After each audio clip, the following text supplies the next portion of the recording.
For those of you listening on the pod, welcome into hour 2. Let's do some LVN chalk talk. That sound good, fellas? This right here was this was a blast to break down. So you're going to get his sacks. He finished the year with 3 sacks, I believe it was. He finished with 11% pressure quarterback pressure percentage. But the other thing here that I really want you guys to key in on is the run stops, or run defense, because that was something he did somewhat excel at. And again, PFF graded him extremely low in run defense, if I remember correctly. But we're going to start at 75%. Once again, right here, you're seeing kind of a wide 9, wide 7 look. You know where he's lined up. I like to focus in on the defensive alignment. What do you got here, guys? You've got Devontae Wyatt in the 3 tech, right here. And then you got Carl Brooks playing the 2, right? So, again, a 3 and a 2 out of the nickel, 4-2-5. Gary's in a wide 9. And then, of course, you got LVN in a wide 9. Let's watch him spill this play. So look at him go outside, right? Rushes up the field. Look at how Wyatt's kind of playing that touch spy on this play. You see him? And now watch our boy LVN wash out. Gary gets his hand on Will Levis. Will Levis tries to scramble, and look at his. Hercules. See? And let's talk about the fact that LVN got washed out, like you said, but he never fell to the ground. He never really lost his feet. Never stopped. That's that motor we're talking about, man. Again, watching him rush. And he took the edge. He beat his guy like a damn drum. Yep. Right? And then Will Levis thinks, okay, I'm going to get – no, you ain't, bub. Ain't going to happen. And again, watch Devontae Wyatt. Some people would see that rep and go, man, Devontae Wyatt, he can't get no push. That's a touch spy, guys. Look, they're running a little TT, but look how Wyatt's just kind of lagging back. He's protecting that rush lane. Yep. If he tries to split that double team right there, Will Levis is up and out of the pocket here, right? But you see him just kind of holding that gap, and, of course, LVN finishes. And Carl Brooks was kind of doing that same thing there. He was kind of back and forth on that twist. He was, once they twisted, all right, you're on left side hold, I'm on right side hold, Devontae. And look at, you see Devontae Wyatt take off with this full sprint to angle him off? Look at that. Oh. Dude, I'm telling you, he is a hell of an athlete, Devontae Wyatt is. Like, I'll never forget. I didn't catch that the first time, man. He took off. He was ready to kill Will Levis there. He was the best guy around. You didn't catch that because you were up there in the air conditioner getting you another whiskey at the game. I know why you didn't catch that in real time. That's very true. Nah, but again, another banana. I love it. You didn't see a whole lot of this last year. No. But you'll see they actually had the edges pin their ears and take the outside here. And then you got that TT in the middle, that torch, some folks call it. Right? That was that. I think that was the one where we saw the clip afterward, Rashawn Sellian, because, hey, LVN got there. We love that. And he goes, you got me that one, Rashawn. Yeah, definitely. All right, next, let's see the alignment here. This is one of my favorite plays here, man. This is against the 49ers, right? So, again, 0 tech, 2, 4. Where's LVN at? Call it a 6 or a 6I, right? So he's over top of Kittle is where he's lined up right now. So, again, this is your base 4-3, 1, 2, 3 linebackers, right? So you're in a base 4-3. You're playing what I would consider an over here, where you got the weak side of the formation because your traditional Y is over here over LVN. Your weak side is a 1, and then you got a 3 tech on the strong side. Okay, but it's funny because you don't have LVN kicked outside playing a 7. He's playing a straight up 6. Boys, Christian McCaffrey, hell of a football player, right? It's been said he's a hell of a player, yeah. I want you to watch what LVN does to this poor kid, all right? Watch LVN and watch what he does to Christian McCaffrey, all right? They're going to bring Juszczyk over. Look at this. Throws him out of the damn club. How awesome is that? And gets to the quarterback, too. Yeah. Again, watch it. Beats the puller there. Was that puller? Was that actually Jordan or our boy Aaron Banks? What number was Aaron Banks? 77? Like? Is that Banks? I don't know if it is or not. I can't remember. Regardless, though, he didn't expect LVN to get in the backfield that quick, and Christian McCaffrey had a handful. Look at that. No, Banks was 65. Was he? Okay, so he's definitely playing left guard right here. So he's just trying to help hold up pretty good rep there, actually. Yep. Look at that defense, though. I mean, it's going to be different next year. You go ahead and pause it. You got T.J. Slayton. You got McDuffie out there. You got Enikbari out there. You got Eric Wilson out there. I mean, it's going to look different this year. Yeah, I agree. It's going to be a lot of fun to see LVN in year 2 of being the guy. You know what I mean? Yep. Right. I think he'll take a step forward. But you see him. I mean, he beat 2 blockers there, right? That's essentially what happened, and gets the strip sack. Yep. And look at Kenny too, just that veteran presence. As soon as the ball comes out, he knows get on the ball, boys, get on the ball. Let me tell you, good work there. I just saw this at the end. Quay and Zay McDuffie here. Great work by our linebackers. Mm-hmm. That poor quarterback, man. All right, moving along. So that was sack number 2. Next, you've got against the Dolphins here. Was this Thanksgiving night? Am I thinking right, fellas? I think it was. I believe so. So sometimes in our nickel 4-2-5, what they like to do, there's your 2 linebackers. We like to go with a little bit wider spread up front. So you got a 4 and a 4 tech, right? And then you got your wide 9s out here, which I really do like this. And sometimes especially when they're in the open, though, Clay, right? You know, especially when they're 5 wide, you don't have the back in the backfield to worry about. Yeah, you got to worry about the QB run, but always. Yeah, completely agree. Let's see what LVN does right here as he lined up in that wide 9. Just driving. Look at the kick. I'm telling you, man, eyes in the backfield. He recognizes. Watch when he recognizes. While he's engaged with their left tackle, he recognizes Tua stepping up. Nope, he goes, put it back in. Yeah, he recognized, whoa, Carl Brooks, what are you doing right next to me, man? Let me get back over to your spot real quick and right. take that. And notice LVN's feet never stop moving. Even at contact, never stop moving. Then the hand fight to get off. I mean, he never stops his feet ever. Real quick, just running back to the beginning. Watch Kenny Clark on the left side just olay this poor guard. Whoop. Oh, my good God. And you Somebody notice come look at this. And watch how Kenny does not drive toward the quarterback. This is what we're talking about. He's protecting. He went flat-footed 3 times right there. Yep. I'm telling you, man, they called it all year. That when you guys hear us say touch spy, this is what we're talking about. Watch how Kenny does this right here. He's just kind of waiting for the quarterback to try to scramble. Completely different than Carl Brooks right into his right. You know exactly. what I mean? Completely different. I love how the same guard that he olayed, he also chips at the end of the play, occupies both. Yeah. Ooh. And then Gary coming in at the end and just a half a second later than LVN, right? So another strong rep there from LVN. All right, here we are against the Eagles. So let's see what we got in terms of alignment. You got T.J. Slayton in this time, right? You've got our boy let's see what Coach Lynn says. LVN just has to learn one more move besides the bull rush, and he'll be cooking. Completely agree. I think he's almost there, right? We saw that with the hand fighting, right? Yeah. His hands are getting better. You know, the feet are moving. I think he's almost there. I really do. As long as that thumb's healed, go full tilt with it. Yeah.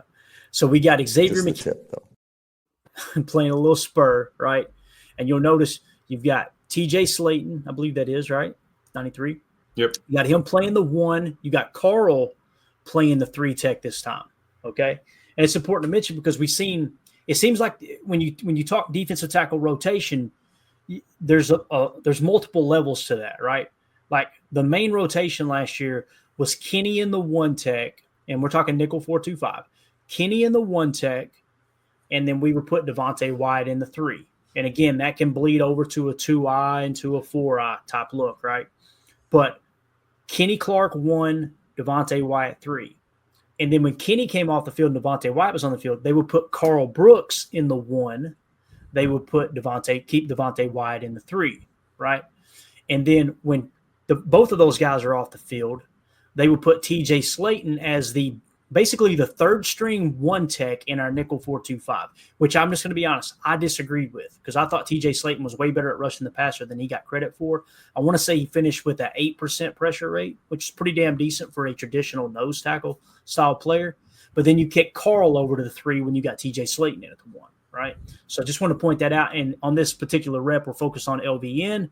You'll notice he is lined up again in the 6 tech over top of the tight end. Let's see what happens here. I think this is a running play. Yep, so they're going to run a little inside run. Look at LV and engage with Goddard. Now, I know there's some people within the local Packers media that suggest that LVN gets blocked by tight ends. Watch him on this rep here. Get the hell off me, boy. Tackle.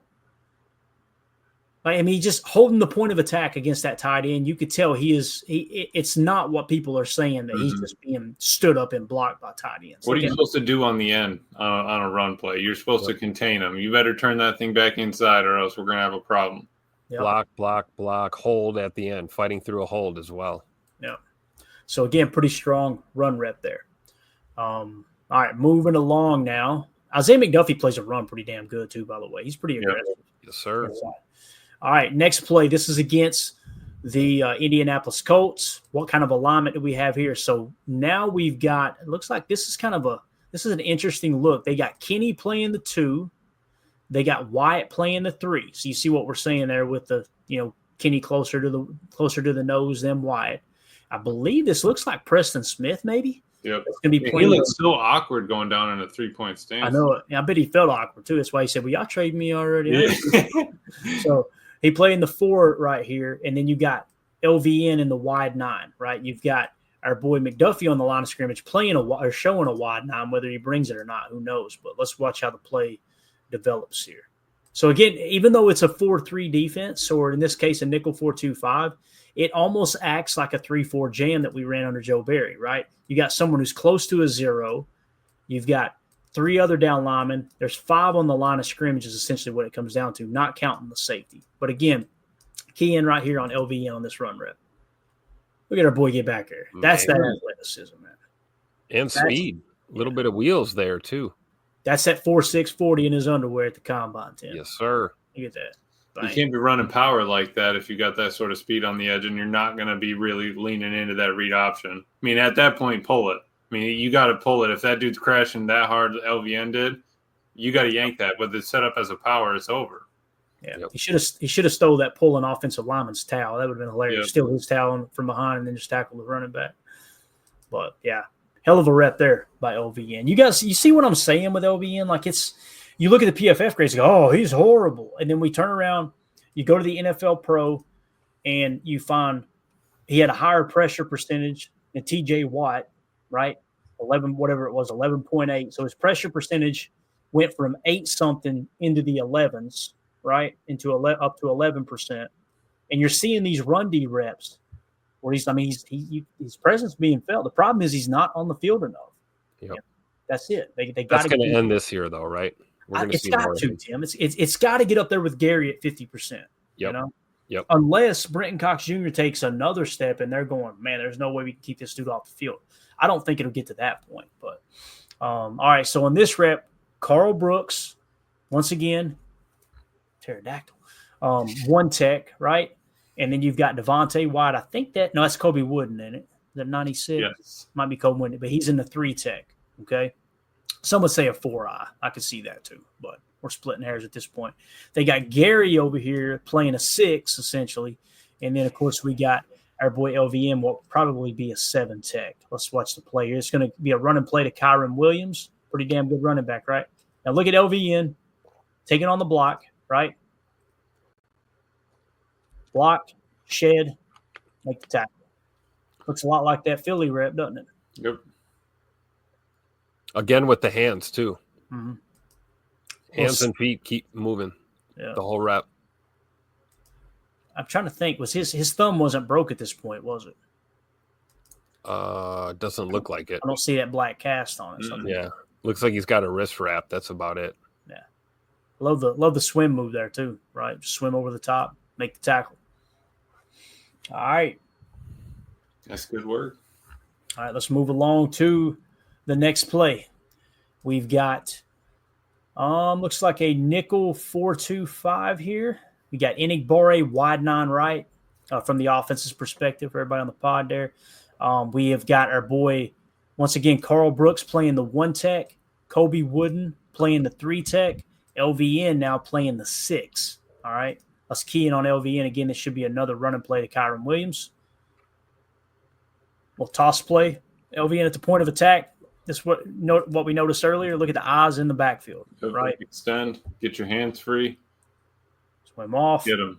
There's a tackle. And that tackle's been having a rough day against LVN, man. Mm-hmm. So that'd be a fun game to go watch, is watch LVN's reps against the Rams for sure.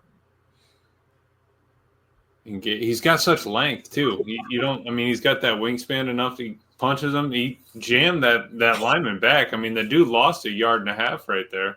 What is this guy doing over here on the ground anyway? That's that Tetris. You know what I mean? It is that Tetris. Yeah. Watch what he does to this tackle. Get your ass on the ground. What are you doing? What are you doing? Get out of here, boy. Bang. Love it. All right. Next rip. As a fumble, by the way. McKinney said, I'm a house this, and 69 said, no, you ain't, sir. All right. Up next, we got the Texans game, right? Here we've got we're in our 4-3 look, right? You got Eric Wilson playing Mike. You've got Cooper playing Sam and McDuffie playing Will. It's going to be so different this year. Preston on the right side and the wide 9 too. That's going to be crazy. And then we got LVN playing that 6 tech again. Again, on the front, you've got Kobe Wooden playing the 2I. And I can't tell if that's Devontae Wyatt or not, but someone there playing. Carl Brooks. Carl Brooks playing the 3. Devontae. Yeah. All right, let's watch LVN on this rep. Should be a run and play. Joe Mixon. LVN fighting through 2 blocks. Mm-hmm. Again, shoves the tight end into another county. Sit your butt outside. A pulling tight end as well. And he was the point of attack too, right? That guard's looking for LVN, but what he did was he stayed in the hip pocket of that tight end and then smushed that gap, and it kind of disappeared. If he had engaged straight up field, no, you got to smush it, come down with them, and then blow up, take on 2 blockers, split them, make the tackle. Yeah. Yep. Got us a question here. Let's answer that real quick. Chase Green, good to see you, buddy. Says, hey, Clayton, what's the difference between over and under fronts? What front does Van Ness play better in? I don't think he plays particularly better in either front, but when you're talking about an over or an under, in this case, you're in a 4-3 look, right? This is the perfect snap to do this. I'm glad you asked. So, again, with a 4-3, we know what this is, right? You got 4 defensive linemen, which even though our boy Preston Smith's standing up at this point before the rep, that's considered a defensive end, right? An edge, essentially. So you got a 4 defensive linemen, and then you got your 3 stack backers, right? That's your 4-3 look. When you're in an over front, you're shaded to the strong side of the formation. And this is the easiest way it was explained to me years ago. Over the tight end, over the strong side of the formation, or under the strong side of the formation. And that starts with the front 4. So if you're playing an over, you're shaded towards the strong side of the formation, right? And what that means is just focus on the 2 defensive tackles, and that'll tell you whether it's an over or under. So establish the strong side of the formation. This is the strong side of the formation, right? So where are your defensive linemen? Your 3 tech is on the strong side. Your 1 tech is on the weak side, or a 2I, closer to a 1, right?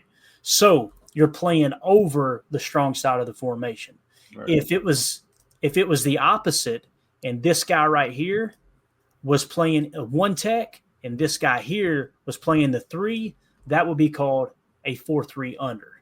Okay. Now, some people will compile it with one of the linebackers being on the line of scrimmage. I was told, no. We're strictly talking about the front 4 and how they're playing the strong side of the formation. Are you playing over or are you playing under? Hopefully, I wouldn't love an under right there, Clay, with the hat count it being. You know what I mean? You're going to have kind of 2 guys in the tight end able to split. So you'd be leaving a nice gap there where Carl Brooks or Devontae Wyatt is. Yeah. And typically when you play an over, you're kind of what you're doing is you're playing a team that probably runs strong side. Right. You'll get a lot of what we call weak zone running teams. And you'll notice that sometimes you'll just play maybe even front, or you'll play an under front, knowing that they typically run to the weak side of the formation, which we ran a lot of weak side zone with Aaron Jones over the years. So that's the difference between an over and under there, Chase. Hopefully that answered your question, man. And again, you can talk to some coaches.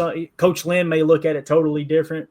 That's the way I've been taught, is always think just front 4, because they won't suggest or explain that an over is an over unless the Sam is on the line of scrimmage, right?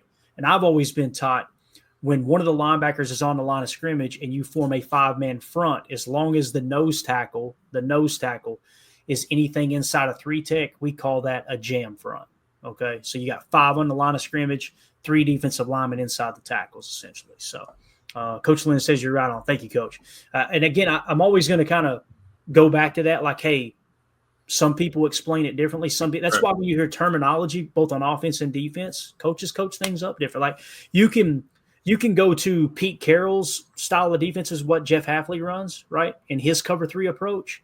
And then you go listen to a Nick Saban coaching clinic and how he teaches his DB coaches with box and triangle. And you'll go, whoa, this sounds a lot different. Right.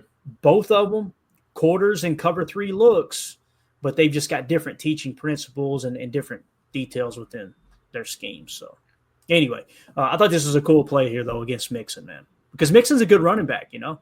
LVM beats 2 blockers, really 3 if you include the puller, right, Emilio, like you were saying? Yeah. Well, yeah, you start with the first tight end, get in his hip, push him off, and then you're splitting the puller. You're splitting a pulling guard and a tight end that are coming to, you know, pretty much take your head off. Right. And you just blow it up, man, really. Yeah, so look right here. He beats the tight end, right? He's going to shove him over to the line, okay?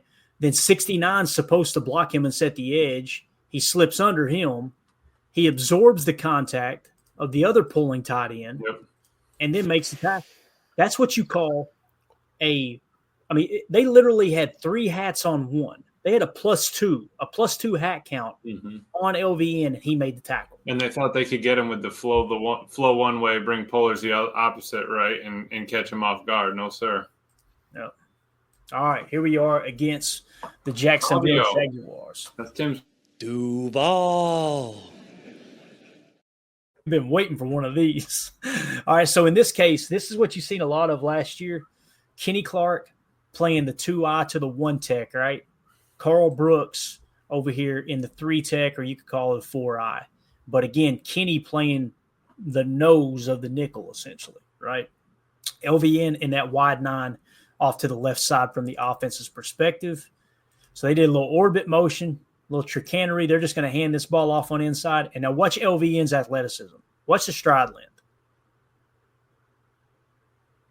Guys, he lined up in a wide 9 left. Did they not watch the Colts tape?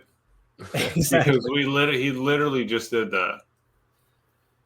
Isn't that wild? Like all the way across the formation to make the tackle. Look at Kenny blowing up down the middle there with a bum toe.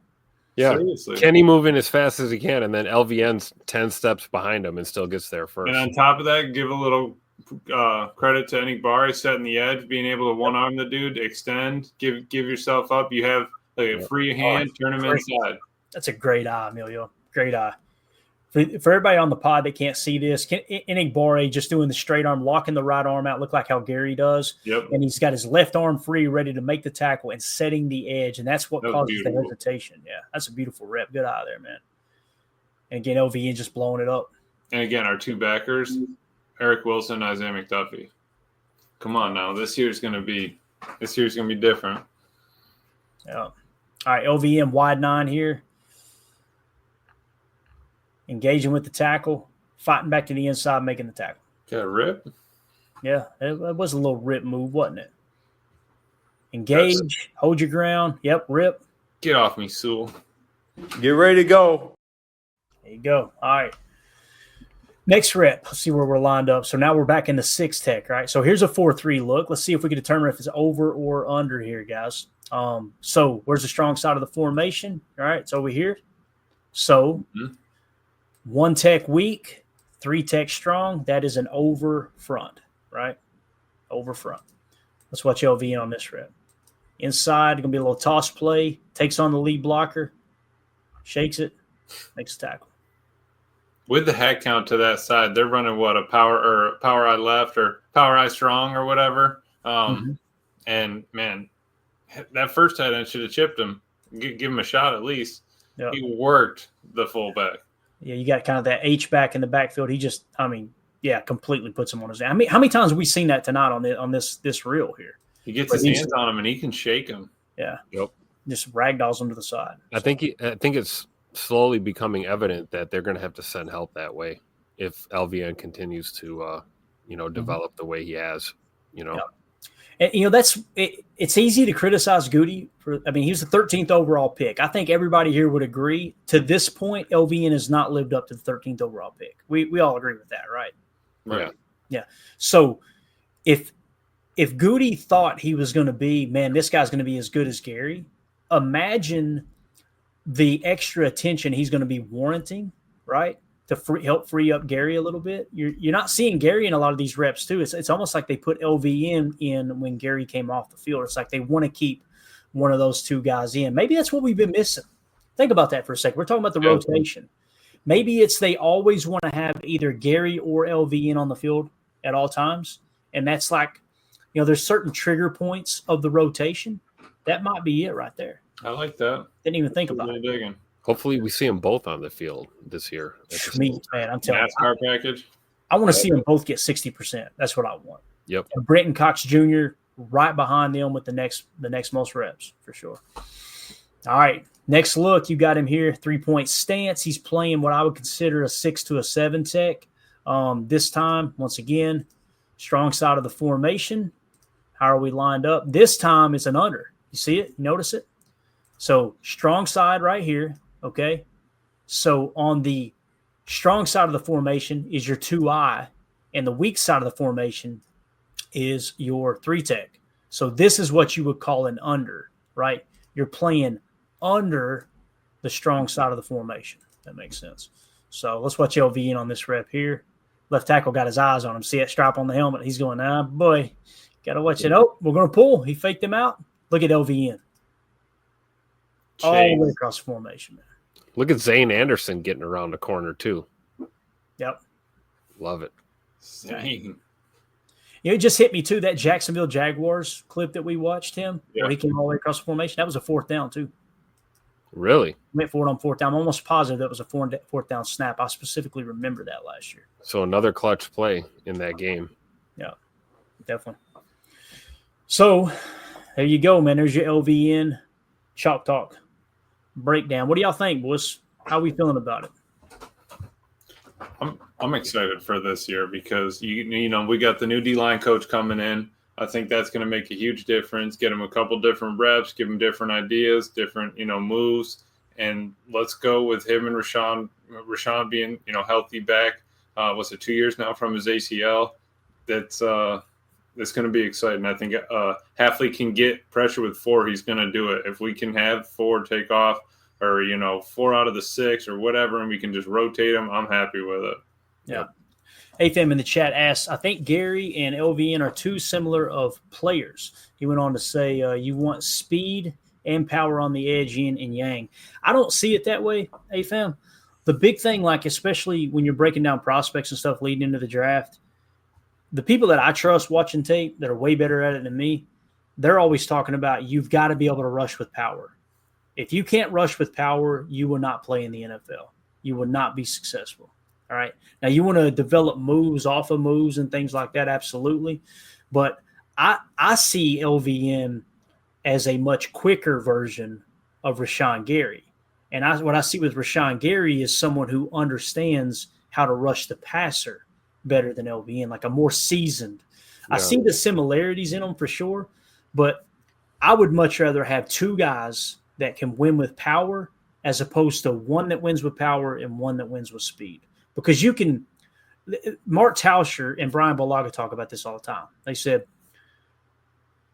I can handle you if you're a speed rusher. That's no problem. I can handle you. I can handle that. If you can beat me with power, I've got an issue. Right. Because at any point, you can go to the bag, to that power, and if I'm looking for a speed move, I'm screwed. Right? So – they would much rather face someone that's a little more technical and speedy as opposed to someone who can just drive right through you.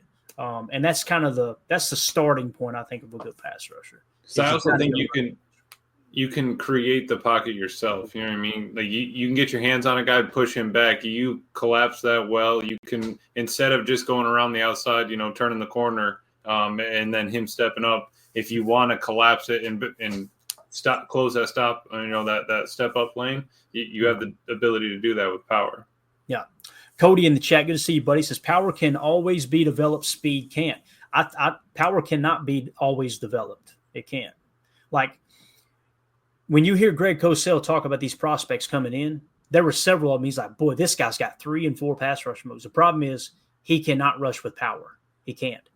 You can't, you could try to get somebody in the weight room and make them stronger and try to develop a power move. Typically, when you come out of college, if you're not a power rusher by the end of your years in college, you're not all of a sudden going to develop power at the next level. It's something you've either got or you don't. It's almost like that natural ability that you're given, right?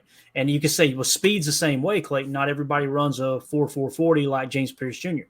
True, but a 4.440 is not going to make you a good speed rusher, right? It's foot speed, of course, right? It's getting one foot down after the other. But when you're a good speed rusher, there's a lot of things that come to it. It's the first step, yes, but it's the bend as well. And you've got to have 2 and 3 moves to work as a speed rusher. Because what will happen is if it's just strictly speed and they take the edge, which is you kind of see that in a little bit in Colin Oliver. You don't see a multitude of pass rush moves. All they're going to do is they're going to take that extra kick step and they're going to wash you right around the edge. Go back and watch Danny DeVito, as I always say. Tommy DeVito run all over us, right? We just kept rushing right up the field passing. That's what tackles will do. That's what Tauscher talks about too, is I'm just going to slap you in the shoulder pad a couple times and wash you right out of the play every time. Ed Madden, Oliver can give us speed situationally. LVN and Gary can turn the pocket into a fumble. I love that. Love it. Yep. Yeah, and I, Carl Brooks, man, if you were to say, man, what was the biggest disappointment of 2024? For me, it's probably Carl Brooks, and it's not his fault. It's mine. I was coming into the season going, I think Carl Brooks is going to take a huge step in year 2 because he looked so good his rookie year, right. And he just took a huge step back. But everybody did, right? Everybody did with Halfley's plan. So, I mean, you're asking him to do different things, and I think maybe you can open up the playbook now that you have a little bit more faith in the back end, or you think that, we can get pressure with 4. Yeah. Chase Green said, I am worried about the D tackles keeping us a top 5 run defense than the edges. We have good backers to defense those outside runs. Got it. Yeah. I mean, we were real vocal the entire draft season. I was hoping they'd get one of those top 3 techs. I really was. Walter Nolan.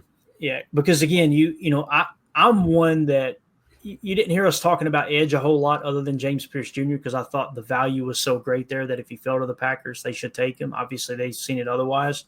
But I felt good about the defensive edge room. What I was worried about is compressing the pocket if you want to decide to get away from, hey, let's get away from that touch spy a little bit and really push the pocket. If Kenny is not the player he used to be, then you're going to have Wyatt who can do it, but Kenny can't.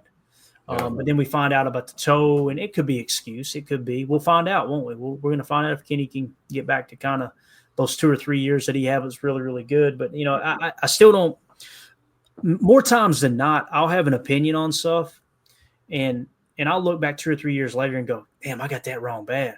It happens all the time. With Kenny, when they signed him that contract, I was very I don't like this signing. He just hasn't shown – he's worthy of that money, right? I hope he proves me wrong. Unfortunately, he did, up to this point. I can't imagine that someone who's been in the league for 10 years and he had 2 really good seasons out of those 10 years. And don't get me wrong, he's a pro's pro. He's somebody you want in the locker room. He's a team leader. The guys love him. They look up to him. He's leading film study in the defensive line room, all that stuff, having him over to his house and all that. Those are all great things, but I don't know. Do y'all disagree with that? Do y'all no, think being too hard on him? No, I don't. I don't disagree at all. But I think those things you just brought up about, kind of the veteran leadership and, the intangibles, so to speak, clearly that's valued a lot when it comes to Kenny Clark. And they're willing to overlook some of the underwhelming years that he's had on the field, because I think what he does in the locker room behind the scenes with this defensive line group speaks volumes. And I think that may be why they may have, pulled the trigger on that deal. Because I don't think you're wrong at all, Clayton. Because if you look at the stats, you look at the tape, you just don't see it. But, it's all the other things that we as fans don't get to see. We don't get to see him on Monday nights bringing the boys over to the house and, ordering food and watching film and, being a mentor and, all those little things that go the extra mile. So clearly there's some value when it comes to Kenny Clark, in that respect. Something else you don't see either is after we got through the season, or a good portion of the season, we were calling out the touch spies, right? Yeah. We don't see the meetings behind doors where they're like, Kenny, man, let's put you on IR. And he's like, no, man, we shoot that thing up, talking about his foot. Right. Yeah. I can go out there and occupy a double team. Like, that carries a lot of weight. You got to love a guy like that, right? Yeah. Pure grit. Like, that's something that's, I think, in modern, not even just the NFL, but modern sports in general, man, you get guys taking off weeks or veteran rest or whatever you want to call it. And then you got guys like Kenny that's like, hey, if I can walk, I can play. Give me the shot. Let's go. Mm-hmm. Yeah. Doesn't need to engage in the two, right? He just outlaid a couple of them too. Just get you off the spot, man. Yep. Coach Lynn says, I want defensive ends that can also play the run first and foremost. Amen. And to me, if you were to say, all right, you were to ask, what is LVN's strength? To me, it's the running game. Like, we just showed you. There was far more clips of him playing the run and shedding multiple blockers to make the tackle. And it kind of feels like there was emphasis on that, in terms of the coaches and that, that part of his game. But don't get me wrong, I want him to collapse the pocket too, but I'm with you, Coach. Like, when you shut down a team's running game and you force them to beat you through the air, and you got Xavier McKinney back there patrolling, and you got Edgerrin Cooper scrape blitzing and things like that and attacking the flats, and I like your chances. I really do. Really, really do. There was somebody else in here that they had a comment. I can't remember if I marked it or not. But I think it was Solder that said it. If I can find it. Wasn't that one that's marked? It's probably on up. Somebody said, I want to give credit to whoever. Yeah, here we go. He said, there's a reason why they have a new defensive line coach. Yeah, it's something I keep forgetting about. This coach, and we done one of our most popular videos we done on the channel. If you guys want to go check it out, it's a really, really good write-up. It's Coach Covington's breakdown, right? You'll see it on, if you scroll down on our YouTube homepage, it's one of the more popular videos. You'll see a picture of him on it. I keep forgetting about that because after we got through with that, I'm like, man, I'm really excited to see this dude just be a positional coach. That's what he's excelled at. Obviously he wasn't a good defensive coordinator his 1 year that he got a chance to do it, but really, really good. You know what that means, though? If he didn't excel as a defensive coordinator, that's somebody that if you like what he's doing, you can get him locked in maybe for a couple of years without him worrying about, wanting to go up there. If, hey, it didn't work out for him, some people are just meant to be, a linebacker's D-line coach, whatever it is. You don't need to all be, DCs. If he loves it, then that's all that matters. Yeah. H.E. Solder says that the Packers can play with the lead in big games. They have the tools to pressure top offenses. And that's what we've seen firsthand in Tennessee. Yep. Like, they jumped up to a 2-score lead. That was fun. Yeah. How many sacks did we get? 7, I think. 7 or 8? Come on now. Yeah, I'll never forget. I told Mandy, we were sitting there watching the game, and I'm not sure where Emilio was at the time, but I was right next to you. Come on now. I was a couple Captain Morgan's deep. You were sure you were. I looked at Mandy and I said, one more score and we could turn the dogs loose. Just one more score.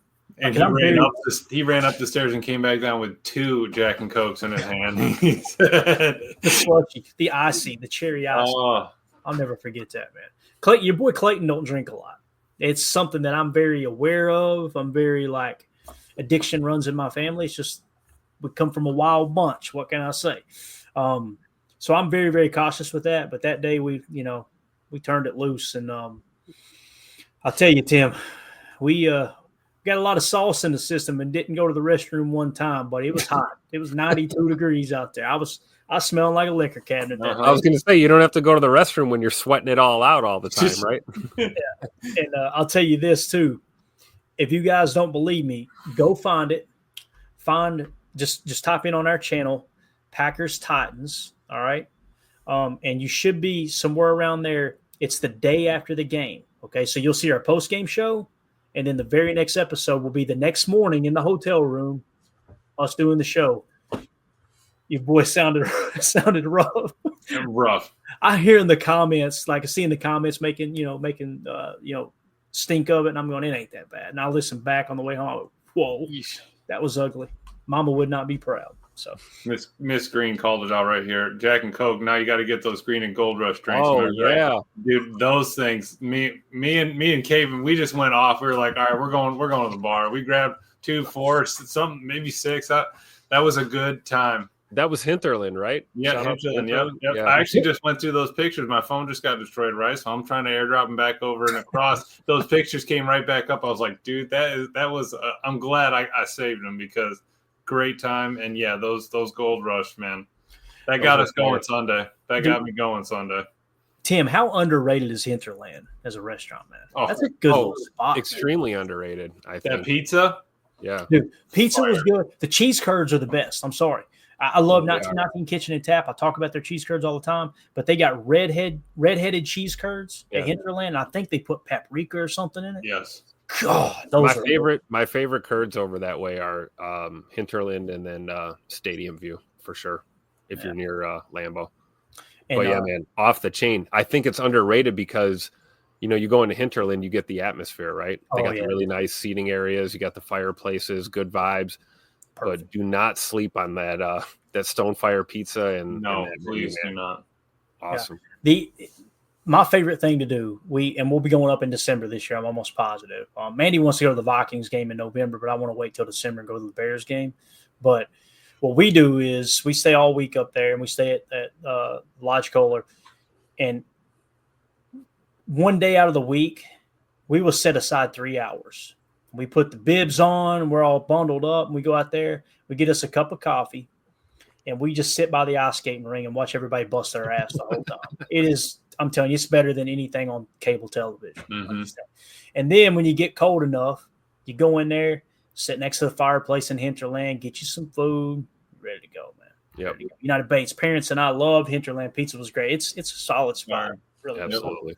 If you guys have never been, let me just paint you a picture and we'll wrap up here. Hinterland, when you walk in, there's a fireplace at the end of each at each end of the room. It's like this big dining hall. I guess you call it a dining hall. The bar runs adjacent against the wall, and you've got those 2 huge fireplaces, right? Yep. It's right outside of the sledding hill. And when you walk in, man, it's just, what is it? A big moose in the corner, big stuffed moose. It's just, it feels like you walk into like a Northwoods Lodge for sure. Right. Walk in on the left, you got the brewery stuff behind glass over there, and then it's got a second story you can go up to, kind of look down on everything. It's cool. Go up to that second floor that most people don't know about. Clean bathroom up there. That's actually, I did do that. No, you're right. I did do that. No line either. I was like, where'd Emilio go? And I think Jordan said he went upstairs. I think he had to use the restroom. I gotta go. That's important to remember too. On a game day or even game weekend, that Hinterland's going to fill up quick. For sure. All right, this show sucks. It does. Not as much as the Bears, though. Anything else, boys? Anything at all? Nothing. All right, let's get out of here. Appreciate everybody in the chat. You guys and gals were absolutely awesome. Hit that like button for us. Subscribe to the channel if you're new here. Check out some of the other content we got going out. Also, the best way to support what we do here is to join our Patreon group, patreon.com/PackerFan Total Access. However, if you're not familiar with Patreon, you just want to be a member here on YouTube, go ahead and hit that join tab. Get that done today. Everybody who's a member on YouTube and a member in our Patreon community will be entered into the giveaway. We're going to be putting everybody's name on the wheel, spinning it, and giving away an autographed Kingsley and Igbare rookie card. Really cool piece of memorabilia from our buddy Rick Kruger, who donated those to the show. We got a bunch of them coming up here too. This isn't going to be the only giveaway. We got a Luke Musgrave autographed rookie card. Actually, we've got 2 of those. We got a two Dontavion Wicks autographed rookie cards. We got a Josh Jacobs. We got 3 Josh Jacobs jersey cards. 4. We got a bunch of stuff in the hopper. Marshawn Lloyd autographed rookie card.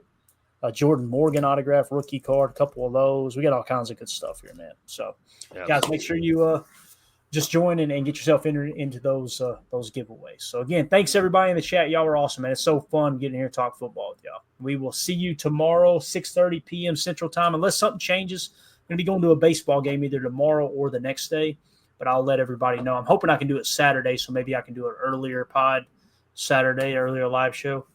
And, and make sure that we keep the daily content going out. So, as always, everybody, let's go out and be the change we want to see in the world. Go Pack. Here we go. We're out. Bye, guys.